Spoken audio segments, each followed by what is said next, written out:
Dentro. Ah, vale, mira, ahora me sale. Hola, ¿qué tal, Vanessa? Hola, ¿qué tal? Mira, ¿cómo estás? Muy bien, gracias. Un segundo, aún no. Ya está. Ahora. ¿Qué tal, Vanessa? ¿Qué tal? Mira, ¿cómo estás? Bien, muy bien. Ya queda poco, de Ramadán. Poquito a poquito, ya estamos casi en el Eid, creo yo. Mañana pasado, creo. Mañana pasado. Bueno, aquí todavía no han dado el anuncio oficial, entonces estamos esperando. No sé si me oigo un poco con retorno. Creo yo. Creo que es el micro de... No, trámame. Yo no puedo silenciar a nadie, entonces... Vale. Bueno, pues en primer lugar dar las gracias a Bellaterra por haber organizado esta sesión y por habernos dado la excusa para conocernos. Después de seguir una a otra sin hablar nunca, ha sido como la excusa perfecta. Bueno, hoy vamos a usar este libro para hablar un poco para usarlo sobre todo eso, de excusa para hablar un poco de feminismos islámicos, de mujeres musulmanas en diferentes contextos, que es un libro en el que tú, Vanessa, participas con un artículo junto a Mayra. Junto a Mayra Valcarce, que ella es investigadora de CONICET Argentina, y lleva muchos años Mayra dedicada al estudio de las mujeres en las comunidades musulmanas de Argentina. Y nuestra intervención, nuestra participación en el libro de Ramón Grossfogel, que compiló Ramón Grossfogel, es a consecuencia justamente de sumar el trabajo que yo venía haciendo desde el 2012 aproximadamente, y el trabajo que ella venía haciendo más o menos en la misma época. Mayra y yo nos conocimos porque ella me entrevistó para su investigación, y luego ella conoció mi propia perspectiva respecto al feminismo en el Islam, y comenzamos a conspirar. A mí me gusta mucho esta palabra. Comenzamos a conspirar para producir conocimiento, y el resultado es ese artículo de Feminismo e Identidad de Islam, que se incorporó al libro de Feminismos Islámicos de Ramón Grossfogel, y que Bellaterra, de manera tan generosa, pero también tan oportuna, porque la verdad es que el tema está en debate y siempre lo ha estado desde hace años, lo pudo editar en España. Así que muchas gracias, Bellaterra. Este libro lo compiló Ramón Grossfogel hace unos años con artículos de Asma Mraved, Sirin Adelby, que después pues, Asma tiene sus propios libros, Sirin también publicó uno un poco después de la compilación de Grossfogel, pero antes de que saliera esta edición, Arzu Merali, Sara Salem, Zahra Ali, de la que también ha salido un libro recientemente sobre feminismo islam, y cierra con vuestros artículos. Entonces, sí. Es lo que decías, ¿no? Que al final es un tema que sale muchísimo, que al menos aquí vemos que, sobre todo viendo cómo crecen los feminismos en general, sí que inevitablemente hay un cuestionamiento que es qué pasa con la comunidad musulmana dentro de todo esto, ¿no? Y entonces parece que como un poco como consecuencia también sube el discurso, el debate, el cuestionamiento sobre el feminismo islámico, porque al final, al menos aquí en España, se ha hablado mucho de antirracismo, de antiislamofobia, se ha hablado mucho de feminismo, entonces era como importante encontrar un punto de decir, bueno, estos dos movimientos sociales, ¿cómo se encuentran si es que se encuentran? Y yo creo que por eso hay tanto interés en el tema del feminismo islámico a día de hoy, un poco como por decir, oye, pero son compañeras, no son compañeras, nos apoyan, no nos apoyan, son libres, no son libres, como un poco saber ubicar a las mujeres musulmanas, que es como, bueno, están en el feminismo, están en el islam, están en las dos cosas. Yo creo que donde hay mujeres hay feminismo, o donde hay mujeres hay que hacer feminismo. Yo creo que el feminismo del Islam, sabemos que no empezó ayer, ni siquiera hace 10 años. Es un fenómeno que viene de los años 90, que se puede rastrear en algunos países musulmanes, y creo yo que es natural que donde haya mujeres y donde exista conciencia de género, surja una perspectiva feminista. Desde ese punto de vista, para mí es natural de que existan feministas musulmanas y que exista feminismo en el Islam, o que existan feministas islámicas, o mujeres feministas que además tengan el Islam como su camino espiritual. Yo creo que es parte de la diversidad de los feminismos, que apuntan todos justamente a promover y fortalecer la condición humana de las mujeres, de desarrollarse y aparecer en todos los ámbitos donde existe esta inquietud, donde nos preguntemos o queramos desarrollar una perspectiva sobre la humanidad de las mujeres. Y el Islam para mí no es un lugar donde sea extraño que surja. Hay mujeres hay posibilidad de debatir sobre la condición humana de las mujeres y mirar, ¿verdad?, la experiencia espiritual de las mujeres musulmanas, pero también nuestras experiencias como mujeres, la maternidad, el trabajo, la sexualidad, desde una perspectiva de derechos, por supuesto. Entonces, obviamente, es natural que exista feminismo. Una de las cosas que me gustó del artículo, que lo tuve que estar releyendo porque es verdad que la primera vez que lo leí hace mucho y entonces era como, espera, voy a volver a ubicar un poco cuál era cada perspectiva, porque al final participáis en el libro mujeres con backgrounds muy diferentes, pues vosotras escribís desde una perspectiva, Asma Al-Mravet escribe desde el norte de África, Zahra Ali escribe desde Francia, entonces como que son perspectivas diferentes, aunque se esté hablando de lo mismo, ¿no? Y aunque al final sí que es verdad que todas os citáis entre vosotras, y eso pasa muchísimo, pero sí que lo que me gustó del artículo era que no niega la existencia de un patriarcado en contextos islámicos y un patriarcado propio de contextos islámicos, o sea, además del patriarcado que sufren todas las mujeres, uno que se apoya en la religión, que se defiende desde la religión y que encuentra en la religión o busca en la religión su propia justificación, eso no se niega, pero sí que se dice, partiendo de esta base, qué pueden hacer las mujeres, ¿no? O qué alternativas tienen las mujeres que se reconocen como musulmanas y que no quieren sentirse expulsadas de esa religión. Y eso me gustó mucho porque sí que, por ejemplo, en los últimos 2 años, por ejemplo, que aquí hay muchísimo debate sobre el feminismo islámico y es constantemente cuestionado, en España hay más o menos 2 millones de musulmanes, de una población de más de 40 millones. Entonces, hay una población musulmana relativamente grande dentro de lo que es la población que no es, bueno, que no es lo que te imaginas tradicionalmente como un español. Entonces, hay mucho cuestionamiento y sí que un poco la sensación es decir, ostras, ¿será que el feminismo islámico se ha convertido en objeto de debate fuera de las comunidades musulmanas y ha dejado de tener el sentido donde tenía que tenerlo, ¿no? Que es en esa reivindicación dentro de la propia comunidad musulmana y para las propias mujeres musulmanas en sus propios entornos, ¿no? Que sirva como herramienta de liberación, que sirva como herramienta de que una pueda vivir su propia vida como mujer y musulmana desde donde quiera vivirla, ¿no? Sin ningún tipo de imposición ni de un tipo ni de otro. Y un poco sí que la sensación era decir, ostras, claro, si todo el discurso del feminismo islámico se articula desde la perspectiva de, pues como en contraposición al feminismo hegemónico y no en contra del patriarcado islámico, un poco era como, ostras, ¿dónde queda la utilidad de este movimiento para las mujeres musulmanas en su día a día? Más allá de la justificación de que también tengamos derecho a estar en una manifestación sin que no nos miren raro, etcétera, etcétera. Y eso me gustó mucho. Es que para mí desde la perspectiva sudamericana, porque yo soy una mujer musulmana que además es sudamericana. Por lo tanto, mi experiencia como feminista y como musulmana difiere, yo creo que mucho de incluso de la percepción que tienen las mismas feministas musulmanas de lo que podría ser la experiencia de una mujer feminista islámica. ¿Ya? En mi experiencia, mi vivir, mi transitar el feminismo como musulmana y como sudamericana es distinto a lo que vive Asma, por supuesto, a lo que vive Sirin, a Zahra, a todas ellas las conozco su trabajo, y es muy diferente. Y yo creo que esa es una primera aproximación que es interesante, que es la perspectiva de diversidad, que no existe, así como el Islam no es monolítico, el feminismo islámico tampoco lo es. Uh-huh. Y es un acontecimiento tan situado como las experiencias particulares de los musulmanes y de las musulmanas con respecto a su religión. Sí. Yo no soy musulmana incluso de la misma forma en que lo es alguien que vive en España o una persona que vive en un país islámico o alguien que nació en una familia musulmana o que alguien que adoptó el Islam posteriormente y que viene de otra base cultural.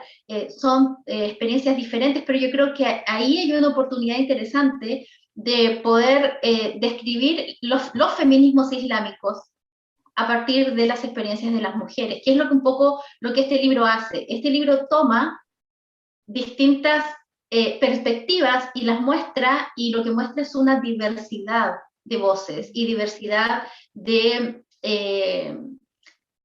perspectivas respecto a lo que es el Islam y el feminismo.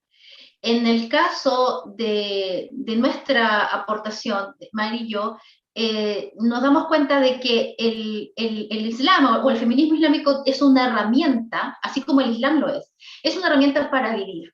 Por lo tanto, debe servir o debería servir a las mujeres para que en sus propios contextos ellas puedan reclamar su humanidad. Y yo insisto en la humanidad de las mujeres porque para mí el feminismo La idea de feminismo que yo tengo es la idea radical de que las mujeres somos personas. Y por lo tanto tenemos la oportunidad de reclamar nuestra humanidad en cualquier contexto y en cualquier situación en la que estemos. Donde yo estoy, se configura una oportunidad para reclamar mi humanidad, o bien una oportunidad para observar si mi humanidad ahí es respetada o no. Y eso puede suceder tanto dentro de las comunidades musulmanas como fuera. Yo creo que el feminismo islámico como una herramienta para la emancipación o la liberación de las mujeres sirve para cualquier contexto donde tú puedas y quieras reclamar tu humanidad, tanto apuntando al patriarcado islámico como también al racismo, a la islamofobia y también al feminismo colonial. Yo como mujer sudamericana obviamente apunto al feminismo colonial también, pero no desde el Islam, sino que desde mi condición de mujer racializada, sudaca, por decirlo de alguna forma, que es una palabra que yo rescato también como parte de mi identidad, del ser sudaca, y desde ahí yo me posiciono no en contra de las feministas occidentales, sino en contra del discurso de racialización del feminismo occidental o el feminismo hegemónico, por llamarlo de alguna forma. Sí, no sé cómo convive allí en Chile el feminismo colonial, de qué forma ha llegado y demás, o el feminismo hegemónico, y cómo convive con otras realidades de otras mujeres, ¿no? Pero sí que, por ejemplo, aquí ha habido muchísimas manifestaciones relacionadas con pues, casos de violaciones y demás, y han sido casos que han unido muchísimo a las mujeres del país, ¿no? En manifestaciones que se han convocado de formas muy naturales. Es verdad que después, cuando las mujeres afectadas eran mujeres racializadas, la respuesta no era la misma. Parecía que era un caso de mujeres racializadas, ¿no? Y un caso es, por ejemplo, el caso de las mujeres marroquíes temporeras en el sur de España, que son mujeres que son víctimas de agresiones sexuales y de condiciones laborales, que no sé si se puede llamar ni siquiera condiciones laborales, porque el estatus no llega a ser ni un reconocimiento casi laboral, sino que es algo que va muchísimo más allá, en el que las condiciones son precarias, no lo siguiente. Y claro, en esa situación no ha habido tanto apoyo de sectores feministas como una podría esperar, ¿no? En un momento en el que el feminismo está como en todos lados, como que todo el mundo tiene muchísima conciencia feminista, pero esa conciencia feminista es bastante miope, ¿no? En muchos sentidos. Entonces sí que para muchísimas mujeres el feminismo hegemónico no ha dado respuesta a sus necesidades, porque da respuesta a una parte de las cosas que necesitas, ¿no? Da respuesta a algunas de las situaciones a las que te enfrentas, pero en otras te deja muy sola, te deja completamente abandonada, ¿no? Y ahí nos hemos encontrado pues mujeres migrantes, mujeres musulmanas, mujeres trans, mujeres con discapacidad. O sea, se han encontrado mujeres que viven en los márgenes aquí, o sea, que en otro contexto, pues igual las mujeres musulmanas no están en el margen, sino que están en el centro, ¿no? Pero aquí las mujeres musulmanas estamos en el margen. Entonces, se han ido encontrando y articulando bastante un discurso de feminismo interseccional que se encuentra mucho con el feminismo islámico. Y yo por eso, o sea, a nivel fuera de la comunidad musulmana, donde más me identifico es con el feminismo interseccional, ¿no? Con esa perspectiva de que el feminismo tiene que servir a todas las mujeres y entender que los ejes de opresión son diferentes según el punto de vista que tengas. Se organizan de manera diferente, obviamente. Exacto. O sea, y hay cosas que una nunca va a entender, que lo único que puede hacer es escuchar e intentar dar apoyo, ¿no? Y no pensarse que tiene como la verdad absoluta. Entonces, a mí esa perspectiva del feminismo interseccional me gusta mucho y me siento muy cómoda con esa postura en todos los espacios, ¿no? El feminismo islámico, en cambio, para mí sí que es una cosa más dentro de la propia comunidad musulmana y para mí es una forma de vivir la espiritualidad, una forma de vivir, no sé si una espiritualidad con perspectiva de género o una forma de vivir la religión sin esa imposición de la religión es para ellos y nosotras les obedecemos a ellos y a través de ellos a algo más grande, ¿no? Sino que es un decir, no, es que a mí la religión también me pertenece, ese espacio en la religión también es mío. Entonces, para mí sí que hay esa diferencia entre el feminismo islámico, que no es tanto una cosa que sea para afuera, para mí para eso está el feminismo interseccional, sino que es más una cosa que tiene que servir a la propia comunidad musulmana para hacer autocrítica y a las propias mujeres musulmanas para encontrar su espacio dentro de la comunidad si lo quieren. Sí, yo estoy de acuerdo contigo en eso, pero para mí el Islam es un mensaje para toda la humanidad. Entonces, para mí es una herramienta de justicia social. Por lo tanto, yo puedo tomar los fundamentos de justicia social del Islam y llevarlos al activismo que yo desarrollo en distintas esferas, porque mi persona, mi cuerpo como territorio de derechos es inseparable de la experiencia espiritual. Yo no puedo decir, mira, yo soy feminista islámica solo los viernes a la hora de del yuma o del servicio, y el resto del tiempo no lo soy. A mí como musulmana me interesa la justicia social para las mujeres. Me interesa la justicia social en el mundo, pero mi área es las mujeres. Y por lo tanto, donde yo vea una situación de injusticia, me siento llamada como musulmana a ser responsable de repararla en cierto modo. Ahora bien, para mí, todos los feminismos marginales, que no me gusta porque ¿quién decide quiénes son marginales? Yeah. Decir que son marginales es validar de que hay un feminismo central. Yo creo que los feminismos, nuestros feminismos son súper centrales en nuestras vidas y para mí no son marginales, porque para mí el feminismo islámico, como el feminismo interseccional, cualquier feminismo que le hable a mi condición de mujer y pretenda construir mi humanidad y promover mi humanidad es central para mí. Desde ese punto de vista, el feminismo interseccional, pero también el feminismo decolonial, las visiones antirracistas, todo lo que hacen compañeras como Yudelquis Espinosa, como María Lugones, muchos aportes me sirven tanto como lo que hace Amina Wadudas, Marlon Ravet, Margot Bradran, Kessie Ali, porque tiene que ver en el fondo con mi construcción como sujeta, ¿no? Y en ese sentido, yo no soy solamente musulmana, yo soy mamá, por lo tanto la maternidad también es un tema, por lo tanto ahí me sirven mucho las aportaciones de las autoras que hablan de la maternidad. En realidad todo lo que me sirve para mi construcción como sujeta de derechos se vuelve central para mí. Y yo creo que yo como musulmana, adhiriendo a los fundamentos del feminismo islámico que yo desarrollo en mi artículo, yo me llevo eso a todas partes. Ahora bien, la experiencia espiritual de las mujeres, como tú bien dices, nos pertenece. Nos pertenece. Y es válida desde el momento en que renunciamos a la identidad de ser objetos espirituales a ser sujetas de experiencias espirituales. Y como sujetas de experiencias espirituales, somos sujetas productoras de conocimiento en materias espirituales. Sí. Y eso yo lo ejerzo en cualquier momento, porque para mí lo espiritual no está separado de la vida cotidiana. Yo veo la espiritualidad como la expresión de la vida misma, y en eso tal vez me acerco a tu forma de verlo, que no tiene que ver precisamente tal vez con la religión en sí o con la performatividad de la religión, sino que tiene que ver con cómo yo me percibo como una sujeta trascendente, cómo yo le doy sentido trascendente a mi vida cotidiana, que es una postura de una teóloga cubana, Isasi Rodríguez, que ella hablaba de la lucha.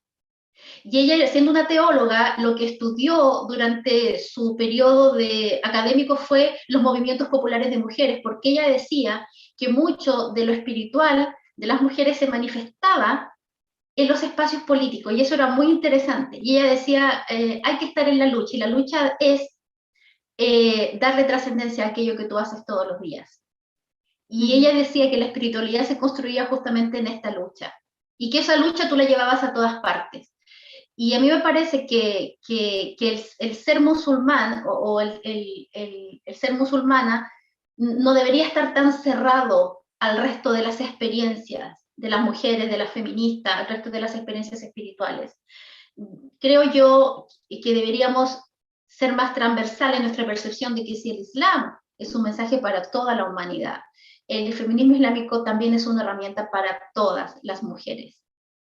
Para todas las mujeres que no solamente deseen emanciparse de sus experiencias espirituales, sino que también reconocerse como sujetas productoras de conocimiento espiritual a partir, ¿no es cierto?, de valores que son universales, como la justicia, como la colaboración, como el sentido de unidad, el sentido de comunidad.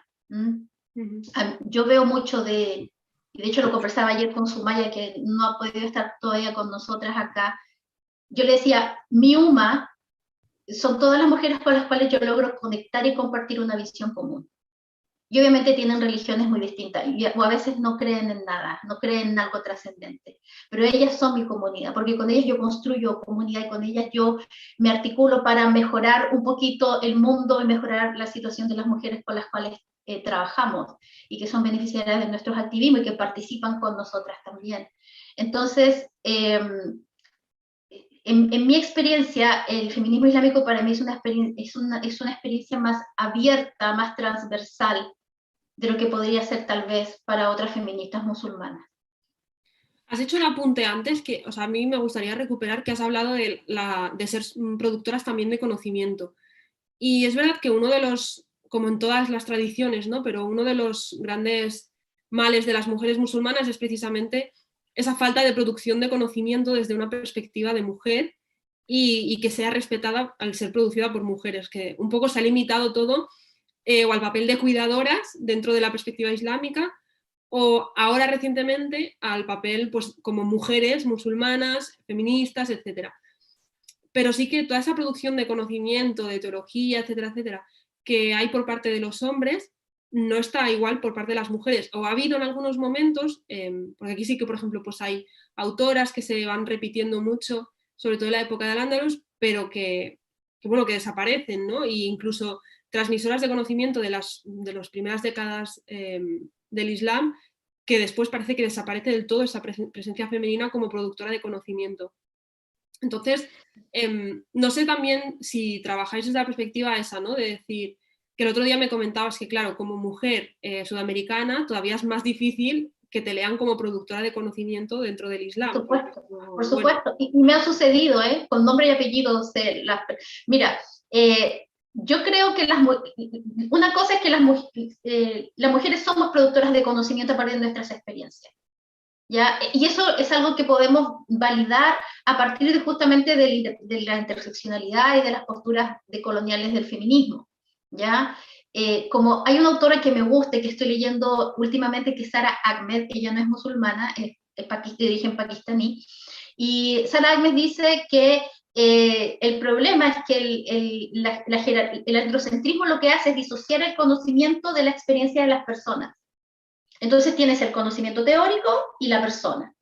Pero ella dice que en el caso de las mujeres debería ser todo lo contrario. Hay que traer la teoría o devolver esos conocimientos a donde pertenecen, que es la experiencia de las mujeres. Y yo destaco mucho el tema de la experiencia de las mujeres porque para mí el feminismo tiene que ver con la visibilización y la visibilización, sí, y la reivindicación de las experiencias de las mujeres como experiencias válidas que prueban nuestra humanidad otra vez, pero también nuestra condición de productoras de conocimiento. Entonces no es que las mujeres no produzcamos conocimiento, sino que aquello que hacemos no se reconoce como conocimiento de acuerdo a las estructuras patriarcales y de la academia. ¿Ya? Y en este caso yo tengo una experiencia bastante incómoda con un académico que escribe sobre feminismos islámicos y sobre género y en el Islam en inglés, ¿verdad? Y que un día en Facebook se puso a hacer una lista de los scholars, o sea, de los estudiosos y estudiosas del Islam. Y resulta que incluye a una persona que es un hombre blanco, heterosexual, que al igual que yo no tiene estudios islámicos, pero sí produce conocimiento. Y no me incluye a mí. Entonces yo le digo, oye, ¿por qué tú no me incluyes a mí? Si yo incluso tengo papers publicados, papers que tú mismo has revisado, que han pasado tu revisión, que él es doctor, para poder publicados en revistas académicas. Yo todos los años publico en revistas académicas. Sin embargo, ¿por qué no me incluyes? Ay, me dijo, es que se me olvidó. Pero no se te puede olvidar, ¿no? Ahí también hay una decisión política, es decir, mira, las mujeres racializadas que no tengan doctorado no valen como productoras de conocimiento. Los hombres blancos, heterosexuales, que viven en Europa y que están en el mismo nivel de estudio de esta mujer, ese sí vale como productor de conocimiento. Claro. Y esa es una decisión política, nada más. Porque incluso desde el punto de vista de las credenciales, que a mí me carga, digamos, insistir en las credenciales, pero desde el punto de vista de quién produce conocimiento académico, yo produzco conocimiento académico, porque yo escribo papers que se publican en revistas. Sin embargo, para ese estudioso doctor, ¿verdad?, que publica libros en inglés y todo, yo no estoy dentro de su concepto de lo que es un estudioso del Islam, porque soy mujer, y como soy mujer y no tengo doctorado, no importa cuántos papers habría publicado. Pero igual, aunque sin embargo, basta ser un hombre y publicar mucho en Facebook sobre Islam para ser declarado un estudioso, aún sin publicar nunca en una revista académica. Sí. Y ese tipo de cosas tú te las encuentras y tienen que ver con el racismo, tienen que ver con el sexismo, y también tienen que ver con una cuestión de clase. Porque lamentablemente en las comunidades musulmanas el racismo, el sexismo y el tema de la clase operan y hay jerarquías y no es lo mismo una mujer conversa que es sudaca que una mujer conversa que es europea. Claro. Y eso es así. Y eso también se reproduce dentro de los feminismos islámicos, lamentablemente. Porque no es lo mismo ser una conversa sudamericana y decir y producir conocimiento que ser una mujer árabe y decir lo mismo. No tiene el mismo valor. Y eso es así. Yo, de hecho, hasta que no leí esta colección, nunca había leído a una mujer sudamericana escribir sobre Islam. Era la primera vez que leía a una mujer sudamericana escribiendo sobre Islam. Bueno, pero resulta que tampoco hay una validación de las cosas que se hacen en términos experienciales y que son base y que se pueden sistematizar y producir conocimiento. No, totalmente. Porque, o sea, lo digo como crítica a mí, no como, claro. O sea, como un decir es que, o sea, ni llega ni pensamos, o sea, yo nunca me había planteado, ostras, pero todo lo que lees sobre Islam o escuchas o todo lo que sigues, hay muchas americanas, hay muchas francesas, pero no hay mujeres de lo que se llama el sur global, ¿no? Por ejemplo. El sur global. Y vaya que hay muchas, porque es que sí hay muchas. Sí. O sea, sí. Yo pasé unos 3 años en Sudáfrica y también está lo que el feminismo islámico quiere tomar como referente. Porque fíjate que, y esto yo lo digo de repente hasta con mucha pena, el movimiento de feminismo islámico más conocido en el mundo, que es Musawa, es un grupo de académicas. Y yo lo siento decir esto, pero ser académica es ser de la élite. Entonces, cuando tú tienes un movimiento mundial de feminismo islámico que solo le interesan las académicas que tienen cargos en las universidades, creo yo que cometemos un error en dejar un montón de mujeres potenciales productoras de conocimiento con perspectivas que pueden ser interesantísimas en el ámbito de la vivencia espiritual, que quedan fuera porque no son académicas, porque no tienen el doctorado en la Universidad Canadiense o no tienen el doctorado en la Sorbona, no y por lo tanto no pertenecen a la élite. Claro, no pertenecen a la élite. Claro. Mi experiencia en Sudáfrica es trabajando con mujeres en los townships, o sea, en lo que sería acá un gueto, o lo que podría ser en Estados Unidos algo así como el Bronx, en barrios realmente complejos, con situaciones sociales muy complejas. Sin embargo, ahí me encontré con un movimiento de mujeres musulmanas de corte territorial, o sea, popular, con un discurso de reivindicación de género muy fuerte, y que sin embargo la diferencia era que sus intereses como mujeres musulmanas eran muy distintos de lo que plantea la corriente académica. A estas mujeres, más que interesarles tener una mujer que dirigiera oraciones, les interesaba saber cómo el Islam les puede servir, cómo ellas pueden apropiarse del discurso para, por ejemplo, prevenir cuestiones que de alta incidencia en su comunidad, como la violencia de género, como el abuso sexual infantil dentro de las familias, como la poligamia no autorizada, porque se daba mucho de que la mujer se casaba y se enteraba 2 años después que el marido en algún momento del matrimonio tomó 3 esposas, pero no le avisaba, como simplemente el divorcio de un día para otro y cosas así que tienen que ver con la vida cotidiana. Claro. Es que yo por eso digo que he hecho... Eso no está incorporado dentro de las corrientes mainstream del feminismo islámico tampoco, ¿no? Que está hecho de académicas que hacen producción desde la academia, no desde la calle. Claro, y por eso decía yo antes, que el público al final de toda esta producción, bueno, algunas mujeres musulmanas sí, pero no son los hombres musulmanes, no son los imams de las mezquitas que hay que convencer, que están dirigiendo un discurso con una perspectiva concreta. A veces no son ni siquiera los estados que tienen políticas y leyes pues, que justifican el Islam y que atentan completamente contra los derechos de las mujeres. Entonces, en plan, claro, si tanto paper, tanto libro, tanta conferencia, tanto encuentro no sirve ni a la base, ni a quien está ejerciendo el poder, ¿a quién está sirviendo? ¿No? Un poco, o sea, para quedarnos tranquilas nosotras con nuestras decisiones, para quedarnos tranquilas nosotras de saber que no estamos solas y que somos muchas, pero no está ni en el espacio de poder ni en el espacio que menos poder tiene, ¿no? Se queda un poco como en el intermedio, entre las que tenemos opciones, las que somos más privilegiadas, tampoco tenemos la capacidad de cambiarlo todo. Entonces, bueno, no sé, a mí eso me pasa mucho por la cabeza, de decir, realmente hay que articularlo, todo ese discurso y todas estas definiciones y todas estas autoras, articularlas desde una perspectiva que yo creo que hablabas antes de la maternidad, ¿no? Yo creo que desde la maternidad sí que sirve, porque al final tienes el poder de la educación de las personas que crías, pero más allá de esto, no sé cómo se está articulando todo este feminismo islámico en el día a día, ¿no? O sea, cómo está sirviendo más allá de círculos muy pequeñitos, de respuestas concretas, no, pues quizás no está llegando a la mayoría de las mujeres. Esta parte como más intelectualoide que está saliendo, ¿no? No digo que las mujeres que no lleguen a esto no están articulando sus estrategias desde otros sitios, pero este discurso como más intelectualoide no está donde tiene que estar, como muchos discursos, ¿eh? Pero claro, o sea, para mí es como, en eso yo estoy súper de acuerdo contigo, además que yo por mi trayectoria, no solo como activista, sino que también de mi trabajo, mi espacio de intervención es como los territorios, las organizaciones sociales, donde las mujeres, fíjate que es muy raro que vean una musulmana, ¿ya? Y generalmente me pasa a mí que cuando doy un taller y después me buscan en Google y me pillan, digo yo, ay, me pillan. Pero se genera el espacio para conversar. Y mi experiencia ha sido muy positiva en cuanto a la recepción de la diversidad. Bueno, Vanessa es una mujer como nosotras. Vanessa trabaja, tiene una hija, es la que tiene que hacer el cargo sola, como el 90% de las mujeres en Chile. Vanessa tal vez tiene problemas para llegar a fin de mes, probablemente le pagan 30% menos de lo que gana un partner varón en el mismo puesto. Vanessa es una mujer como nosotras, que tiene una espiritualidad así como la tenemos nosotras.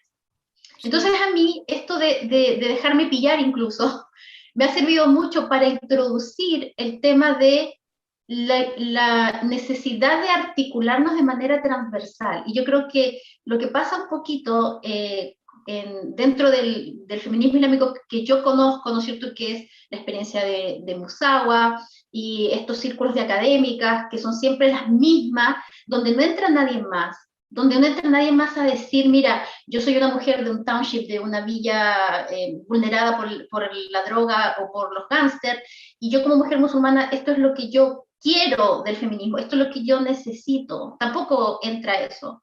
Entonces, creo yo que hay que ser más transversales. Sí. Y perder un poco, y salirse un poco de esta zona de comodidad, porque al fin y al cabo, cuando estás mucho tiempo en un círculo de mujeres que todas pensamos lo mismo, donde nadie nos desafía, donde nadie nos cuestiona, donde no nos enfrentamos a gente que jamás ha tenido enfrente a una mujer musulmana y tal vez tiene este estereotipo de la novela turca o del sultán o de la mujer con burka en Afganistán, también perdemos la capacidad de generar más conocimiento y de también enriquecernos nosotras de esos saberes y de esos cuestionamientos. Una de las cosas que yo más converso con mis compañeras, le mando un saludo a Astrid, a San Martín y a Frida Cartas, una de Chile, otra de México, y nosotras conversamos mucho el tema de la interseccionalidad y las dos dicen algo en su forma, pero dicen lo mismo. Las mujeres tenemos que perder el miedo de conocernos. Tenemos que empezar a conversar, pero cuando hablamos de conversar, conversemos con aquella que nunca nos ha visto, con aquella que no sabemos cómo va a reaccionar. Y vamos tejiendo y descubriendo puntos en común ahí. Y para mí el Islam me sirve para reivindicar mi dignidad de persona, mi condición humana en cualquier instancia y la de cualquier otra mujer, porque de verdad que si yo veo, por ejemplo, que los feminicidios van aumentando en mi país y en América Latina en los últimos años, en el último año han subido de manera dramática, ya yo como musulmana me siento interpelada a intervenir. Tal vez no llevando un desarrollo teórico sobre el Corán, pero me siento interpelada a intervenir, a ponerme de pie en nombre de la justicia, aun si cuando yo llego ahí me perjudique por los estereotipos de género con respecto a las mujeres musulmanas. Entonces, yo lo vivo de esta manera, y yo creo que ahí está un poco, para mí, como mujer sudamericana y musulmana y feminista, está la clave. Para mí es articular hacia adentro, con Sumaya, con Marcela Cárdenas, y con otras mujeres musulmanas que están como más, digamos, más de bajo perfil, y también hacia afuera, porque al fin y al cabo nos tocan las mismas cosas, ¿no? Tenemos que salir a trabajar, estamos enfrentadas a la violencia de género, estamos enfrentados a un montón de situaciones. Como una motivación religiosa, pero con discursos diferentes según el contexto, ¿no? Pero siempre con la misma motivación.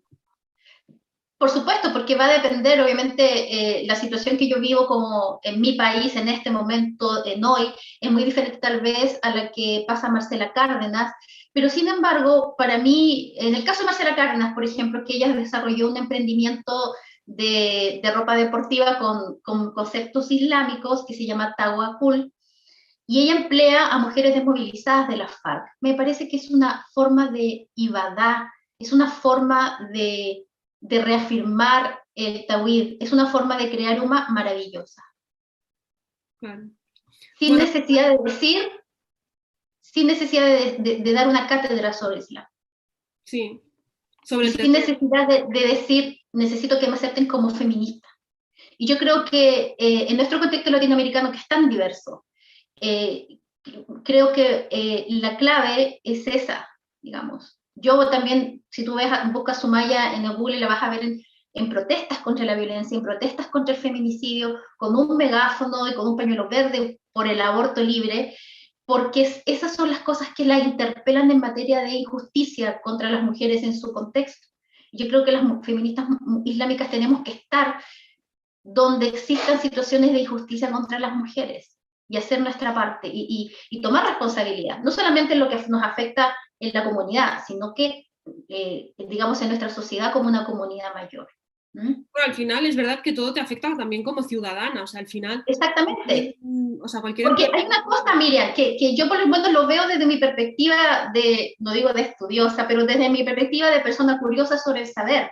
Yo creo que, y creo que lo digo en un paper, por ahí, yo digo que si bien el Islam no termina con el patriarcado árabe, sí le reconoce a la mujer su condición de ciudadana, o por lo menos da fundamentos que permiten desarrollar luego una condición que podríamos llamar ciudadana en el contexto de hace muchos siglos atrás, no en el contexto actual donde tenemos distintos tipos de derechos, ¿no? Pero al reconocerle que tiene derechos, primero le reconoce su humanidad y a partir de ello le reconoce su derecho a participar de los asuntos públicos. ¿Y qué es lo que es la ciudadanía, si no es eso?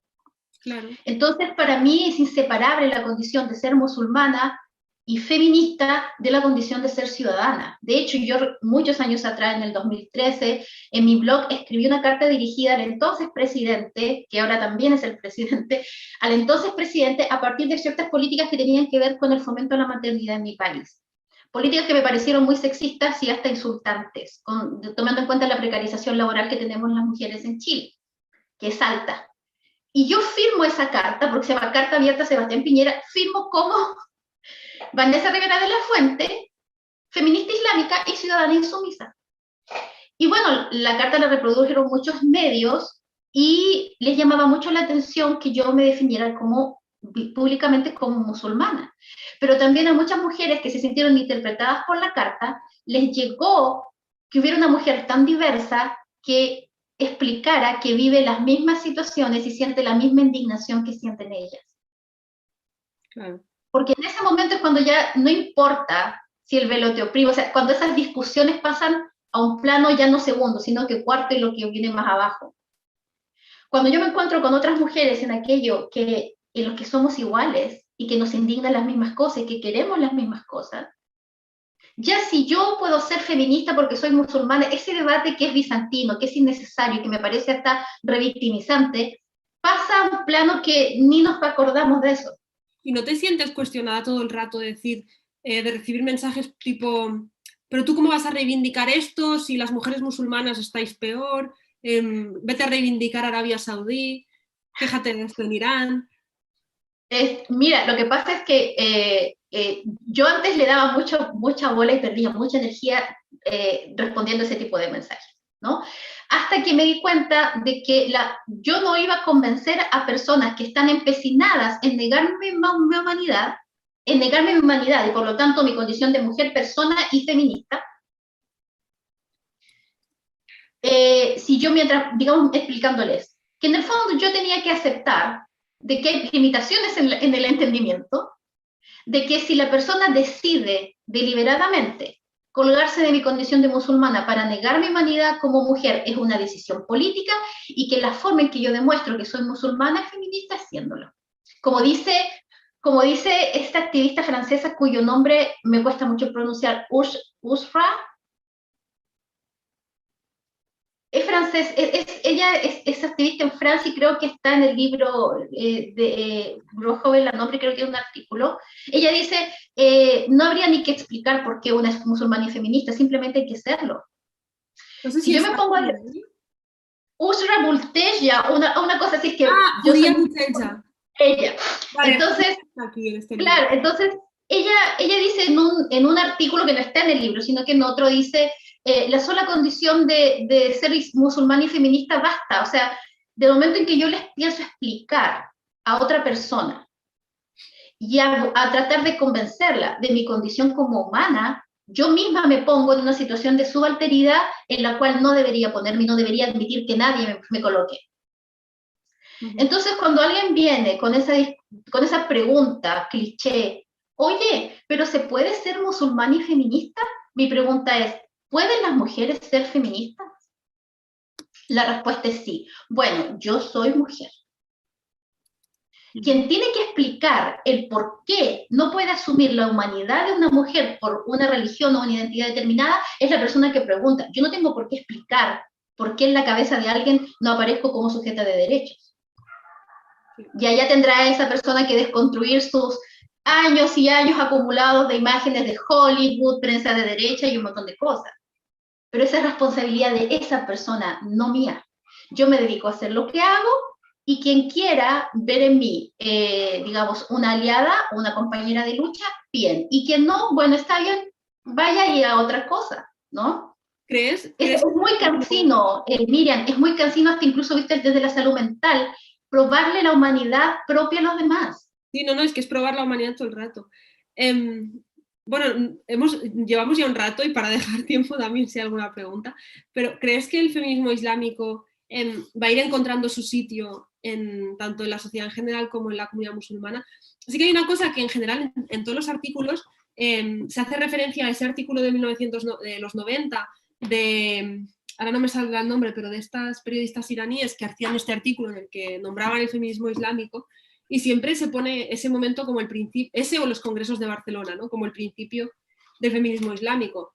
Pero bueno, yo sí que creo que es un movimiento muchísimo más antiguo, que al final tú decías antes, que las bases están precisamente en el propio nacimiento, y sí que es verdad que a lo largo de los siglos se va articulando conforme las sociedades cambian, también va cambiando el discurso y van cambiando muchas cosas, pero yo no creo que sea un movimiento de los 90, yo creo que es un movimiento muchísimo, muchísimo más antiguo, y que ahora un poco sí que estamos uniendo un poco los puntos de contacto entre varias mujeres, entre mujeres de perspectivas diferentes, y se le está dando como esta definición y se le está dando como un nombre en concreto, pero lo que es la base a nivel de pensamiento, las teorías que se defienden desde el feminismo islámico, los ideales que se defienden desde el feminismo islámico, han existido durante muchísimo tiempo, o sea, esa línea de pensamiento no es de los años 90, quiero decir, ¿no? No, de hecho hay un libro que se llama El segundo mensaje de Mohamed Taha, que es un libro de los años 60, creo, donde Mohamed Taha propone un sistema de exégesis y de análisis del Corán con perspectiva de género ya en esos años. Es incluso anterior al libro de Amina Wadud. Claro, Mohamed Taha lamentablemente fue ejecutado por su gobierno, pero el libro se llama El segundo mensaje y él dice, hay ayas del Corán que son contextuales al momento histórico y hay otras ayas que son universales o que no tienen un tiempo determinado y esas son las que tienen el mensaje universal y las otras son prescripciones para la comunidad en ese tiempo. Y él dice, lo que pasa es que ha ocurrido al revés.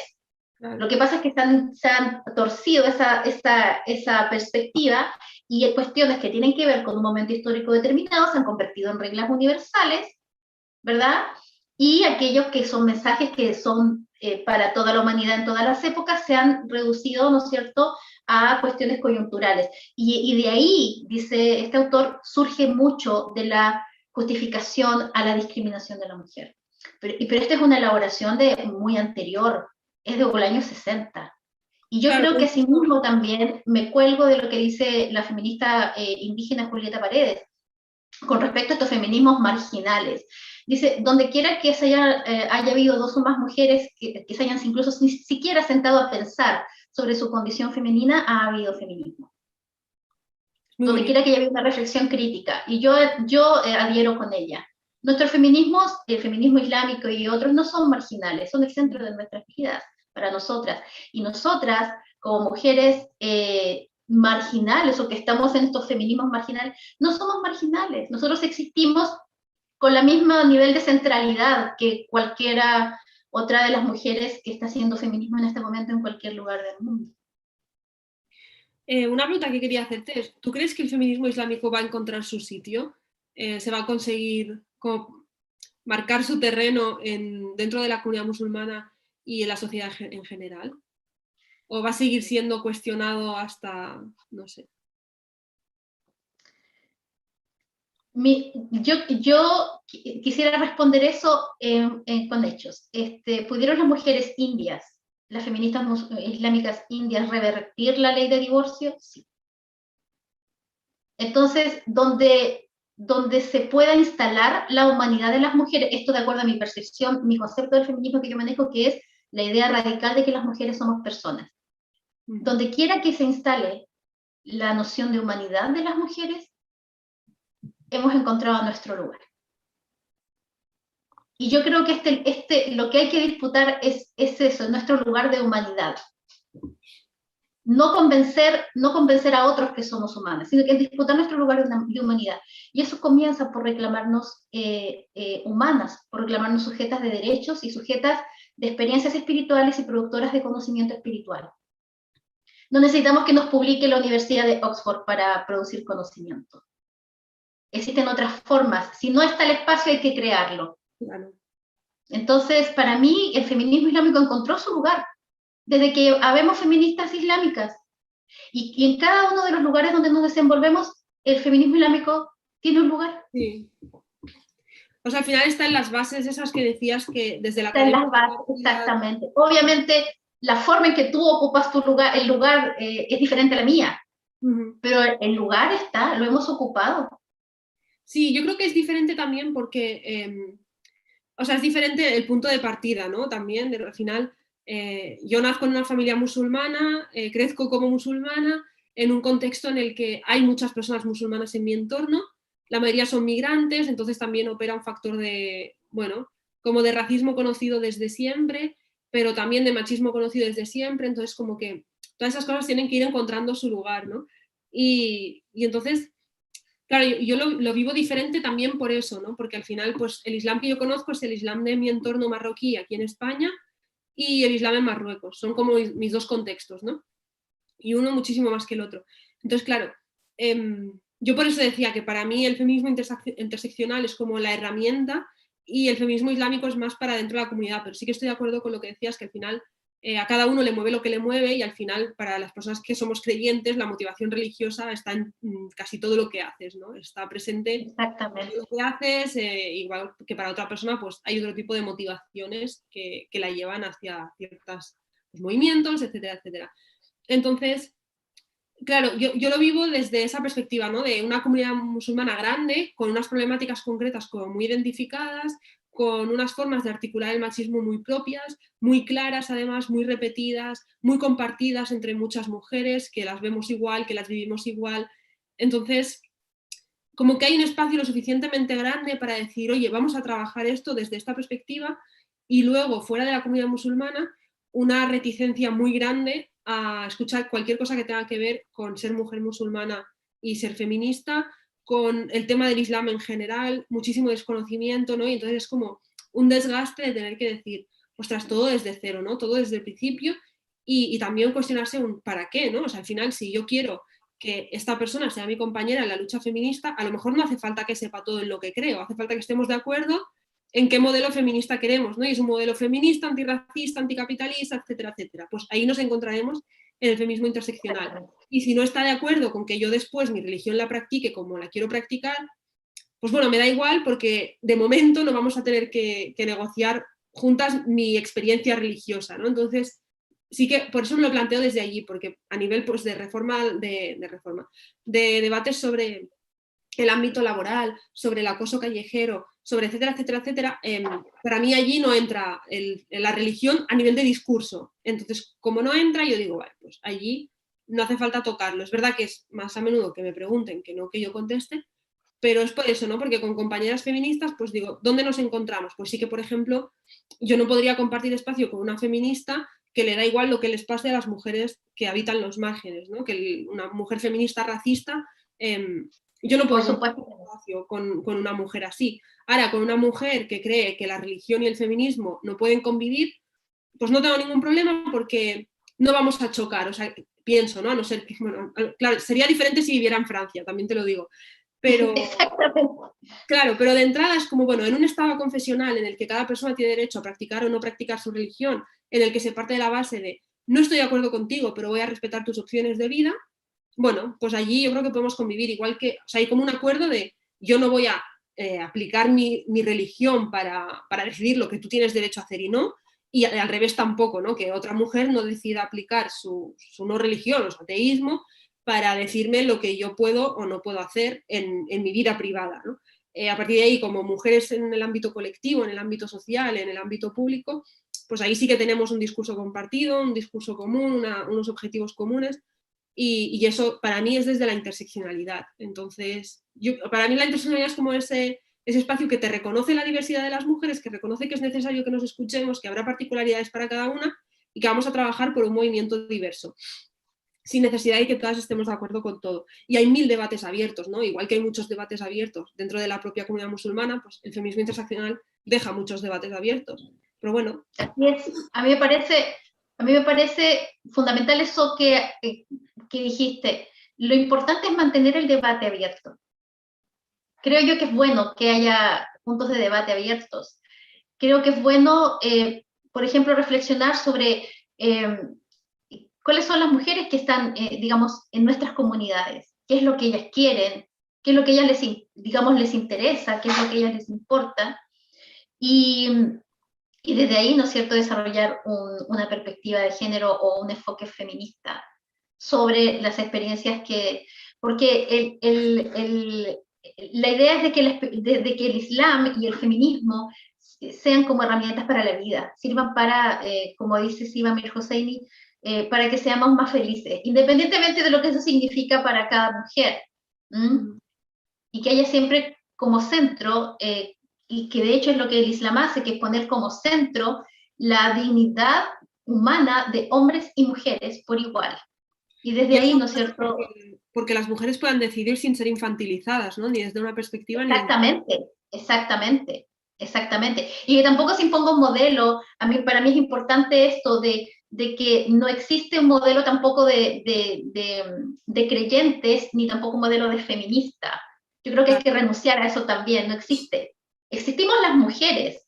Sí. Existimos las mujeres en nuestros contextos y con nuestras experiencias y vivencias y perspectivas.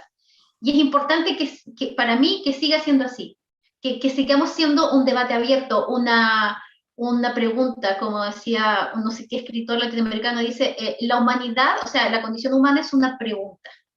Y yo creo que qué bueno que así sea, y ojalá que los feminismos también nos movamos siempre dentro del estado de pregunta y de diálogo, porque eso nos va a obligar a conocernos y a conversar. ¿Viste? Pero es verdad que esa diversidad de las mujeres musulmanas, lo que acaba pasando es que cuando una mujer musulmana rompe un poco los esquemas de lo que se espera, se la etiqueta como, bueno, es musulmana pero es diferente, es incluso un poquito menos musulmana, ¿no? Para todo el mundo, tanto para la sociedad en general como para la propia comunidad musulmana muchas veces, de si rompes ciertos esquemas o rompes con algunas ideas ya predeterminadas, no pasas a ser una mujer musulmana que representa otro tipo de diversidad dentro de la propia comunidad, sino que eres un poquito menos mujer musulmana, ¿no? Un poquito más moderna, un poquito más leída, un poquito más instruida, y entonces se va disociando la idea de la mujer musulmana que rompe con los moldes que tenemos de lo que es lo que nosotros consideramos que es la mujer musulmana, en lugar de entender que quizás el punto de partida dejaba muchísimas mujeres fuera. Es que por eso yo creo que hay que olvidarse un poco de complacer a la hegemonía.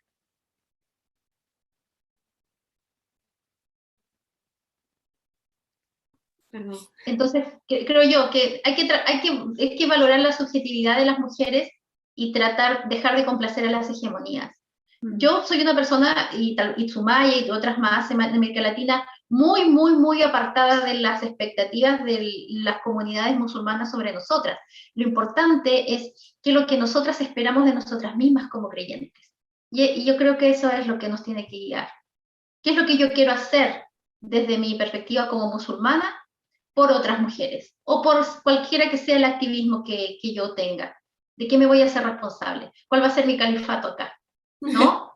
Y de acuerdo a eso, darle con todo y que el resto se ocupe de sus cosas, ¿no es cierto? Y se ocupe de su propio camino y todos contentos, ¿no? Porque en realidad, como respondemos solo a Allah, no tenemos que responder las expectativas de nadie. Y eso es muy liberador. Porque las perspectivas son diferentes, porque yo creo que llegamos de formas diferentes al mismo sitio, ¿no? O sea, a mí me da la sensación que tú, Vanessa, llegas más al feminismo islámico desde la perspectiva de soy feminista y ahora soy musulmana, ¿qué hago? O sea, ¿cómo convive esto y cómo se articula esto en mi vida? Y en mi caso es diferente. Primero soy musulmana y después digo, bueno, y ahora que además soy feminista, ¿qué pasa con esto? ¿No? Entonces, yo creo que también que haya llegado en un momento de tu vida u otro cada uno de los movimientos, también marca como la forma de verlo y de ver cómo opera en tu vida, ¿no? Cómo lo entiendes. Y es muy interesante que, ya que hablábamos anteriormente de producir conocimiento, que vayamos documentando justamente este tipo de experiencias, este tipo de trayectorias. Porque no basta con saber que somos diversas, también hay que testimoniar de que somos diversas. Porque yo creo que el Islam se va a ir, están en el caso de Chile o de acá, de las chicas, mujeres musulmanas de acá, las conversas son muy diversas. Muchas son mujeres mayores, del promedio tal vez que uno espera de una mujer conversa, grandes, ya con una vida ya vivida. ¿Hay espacio para ellas? Sí, yo digo que sí. Y si no hay, hay que hacerlo. Y hay que hacerlo en la medida que renunciamos a estas expectativas o estos modelos de ser mujer musulmana o de ser mujer musulmana y feminista, ¿no? Tiene que haber espacio para todos, porque tanto el feminismo como el Islam son para toda la humanidad. Por lo tanto, para todas las humanas también. Una de las cosas que me gustan mucho a mí de que se esté publicando tanto, y eso que decías de ir testimoniando las diferencias de conocimiento y las producciones de conocimiento, es pensar que hay muchas chicas jóvenes que van a encontrar como un referente, que van a encontrar un espacio seguro en el que entenderse, en el que un poco entender como cuáles son las perspectivas que las rodean y tener como ese punto de agarre un poquito, ¿no? De decir, ostras, en esta construcción, en el crecimiento de cada una y todas las opciones que se presentan y el decidir hacia dónde vas, quién marca lo que está bien y lo que está mal, como tener esa perspectiva de, oye, hay muchas formas de ser musulmana, ¿no? Y vosotros habláis de feminismo, identidad, islam, y claro, precisamente la construcción de identidad es un tema muy complicado para muchas hijas de musulmanes aquí, porque al final estás creciendo en un entorno que no te reconoce como española o como catalana, en el que estás decidiendo si eres, bueno, estás descubriendo si eres o no eres creyente, en el que la religión de alguna forma ha pasado a un segundo plano muy ridiculizado, pero el Islam está en un primer plano público de mucho debate constante. Entonces, bueno, es como, ¿qué está pasando con todo esto? ¿No? Yo creo que encontrar un punto de apoyo y decir, oye, pues esto es un punto de partida y desde aquí que cada una sepa que al menos estos debates están vivos, estas perspectivas tan diferentes sobre el mismo tema están allí, yo creo que es muy rico y que al final va a ayudar a muchas personas que algo así exista. Así es, yo creo que lo importante es seguirnos moviendo. Sí.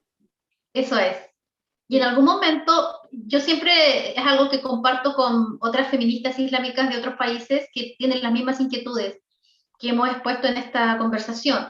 Y yo siempre les digo, tal vez aquello por lo que estamos luchando hoy día nosotras no veamos el resultado, pero por lo menos habremos avanzado al seguirnos moviendo.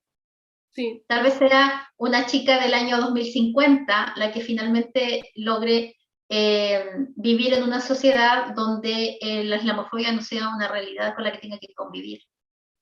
Pero por lo menos ahora, en este 2021, nos estamos moviendo. Tal vez sea en 2100, cuando una mujer conversa musulmana sudaca o de Centroamérica, ¿no es cierto?, no necesita reclamarse incluida en la lista de productoras de conocimiento. Pero por lo menos mientras tanto seguimos publicando una vez al año. y nos seguimos moviendo. ¿no? Uh-huh. Yo no sé si alguien de las personas que están viéndonos tiene alguna pregunta, porque hemos ido tocando varios temas. Ya dijimos que la conversación probablemente se nos iría de las manos y creo que un poquito nos hemos ido por la rama. Pasó eso, pero es que bienvenido sea eso, porque está bien, yo por lo menos la he disfrutado mucho de que la conversación fluya y vaya así, digamos, en vez de ser algo como más maqueteado. Bueno, al final es verdad que es lo que decías, ¿no? Que como es una cosa que no es tu única identidad, pero es verdad que no es que el viernes eres musulmana y el lunes ya no, que es una cosa que está contigo todo el rato, pues claro, la reflexionas desde las diferentes perspectivas que te van llegando, ¿no? Desde las diferentes situaciones a las que te vas enfrentando. Y me parece como muy interesante también ver eso, qué ejes compartidos tenemos y cosas luego que hemos vivido completamente diferente, que no tiene nada que ver la experiencia que tú has podido tener con muchos temas con la que yo he podido tener. Y seguramente tú conozcas más mi perspectiva porque has estado más por aquí y porque al ¿Te final... parece? Bueno, pero al final has estado aquí, hay mujeres, hay mucha producción de conocimiento publicado, como Eso, publicado, europeo, que al final las dos estamos leyendo las mismas autoras, pero luego tú lees autoras que yo no leo. O sea, yo conozco a Sumaya, te conozco a ti por este libro, y a Marcela, alguna cosa he leído de Marcela, pero no mucho, pero ya está. O sea, no he leído a más mujeres de América Latina. de Latinoamérica. Bueno, ahí tenemos también un desafío nosotras acá como musulmanas latinoamericanas, de desarrollar también una perspectiva que sea feminista, pero con nuestro sello de experiencias y con también la precariedad de estar en el sur global, la precariedad de estar en una tierra que fue una colonia, la precariedad también del acceso a los libros, lo que te comentaba yo de comprar un libro en España y que te salga 3 veces o 4 veces el valor, el traerlo, es limitante. Sí. También eso genera un contexto diferente en el que se produce el conocimiento. Uh-huh. Eso también es una particularidad, no digo una ventaja, sino que es un sello propio, digamos, de producir conocimiento en Latinoamérica, digamos. Y lo que decías de las edades también es muy importante, porque aquí muchas de las personas que se pronuncian sobre el feminismo islámico son mujeres jóvenes. Es otra forma también de enfrentarse al machismo, al patriarcado, y en cambio mujeres mayores no hay muchas que se las escuche dentro del feminismo islámico, ¿no? Hay casi una romantización de las personas mayores, de la sabiduría de las personas mayores, pero no hay realmente bueno, vamos a escuchar a esta persona que tiene muchísima más experiencia que nosotras y que seguramente ve las cosas con otra perspectiva o con discriminaciones que sufre y que nosotras no vemos. Bueno, yo creo que ahí hay... Porque a medida que envejeces también nadie más te empiezas a ser invisible, ¿eh? Claro. O sea, eso es algo que nos pasa a las mujeres en los distintos espacios donde intervenimos, que ya después que empiezas a cumplir edad y te empiezas a transformar en señora, ya nadie te escucha, y si él te escucha es como ya está hablando, o sea, ya está hablando esta señora. Sí. Y eso, digamos, yo, digamos, con una amiga que tenemos un podcast todos los jueves, lo hemos conversado. Yo decía, no, dilo tú, porque a ti te van a tomar más atención que yo, porque yo ya tengo más de 40. O sea, eso también cruza incluso la producción académica, cruza la percepción de lo que puede ser una mujer musulmana. O sea, no estamos separadas de la perspectiva interseccional ni siquiera dentro de nuestras comunidades. ¿Mm? Va a pesar también el hecho si eres casada o no, todas esas cosas. Sí, totalmente. Oye, Vanessa, ¿qué hacemos?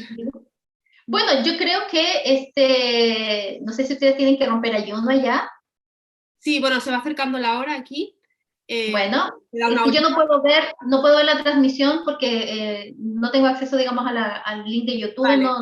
No sé paralelo. Yo abierto, pero bueno, si hay alguna pregunta, supongo que Laia nos la hará llegar, pero yo he pedido antes y no hay ninguna pregunta, así que... Ok. Bueno, entonces, para mí ha sido un placer compartir esta horita contigo. Espero que sigamos conversando, ahora que ya nos conocemos. Sí, espero que sí. Y nada, para mí también, muchas gracias por el artículo, enhorabuena por el libro. Oh, no, muchas gracias. Muchas gracias a Belaterra por hacer lo posible en España. No, cuando lo tengas en persona ya verás que es así muy chiquito, muy bonito, con una portada muy cuca. No, y te va a gustar. Además aquí pasa una cosa que es que en Cataluña hay mucho, bueno, había antes mucho más sobre Islam y demás en catalán que en castellano. Entonces, era por un tema de que había más subvenciones de las traducciones. Entonces ahora bueno, hay un auge de interés y está muy bien, la verdad, que vayan saliendo cositas, que un poco era la reivindicación de muchos hijos de inmigrantes, ¿no? De no tenemos acceso a cosas que estén adaptadas a lo que nosotros podemos entender y que entiendan nuestro contexto, y esto al final sí que es un punto de partida que, joder, que está muy guay, la verdad. Estamos muy contentos. Yo creo que ahí tenemos un desafío en poner también, porque hay mucho material en materia de Islam, género y feminismo, sobre todo muchos estudios de campo con experiencias específicas en ciertas áreas, pero que están en inglés. Y yo creo que ahí tal vez el desafío también es que exista material disponible en español. Justo, mira, que también las porque posturas de otras estudios. Bellaterra ha vuelto ahora, pero hace mucho ya publicaba muchos títulos relacionados con el Islam y demás. Así que hago esa falca de que en el catálogo de Bellaterra hay muchísimo contenido relacionado. Bueno, ahí tienen que buscar en el catálogo de... ¿Es Bellaterra o Bellaterra? Bellaterra. Es Bellaterra, yo decía Bellaterra, a la italiana. Es esta lle catalana, creo, no sé. Sí, es bueno. Sí. Pero... Sí, yo decía Bellaterra, porque bueno, a la italiana... Bueno, no conozco ningún italiano, pero bueno. No sé por qué se llama Bellaterra, la editorial está en concreto, pero Bellaterra creo que es un campus universitario que hay por aquí. Bueno, un pueblo que tiene un campus universitario aquí. ¿Puede ser? No sé, sí.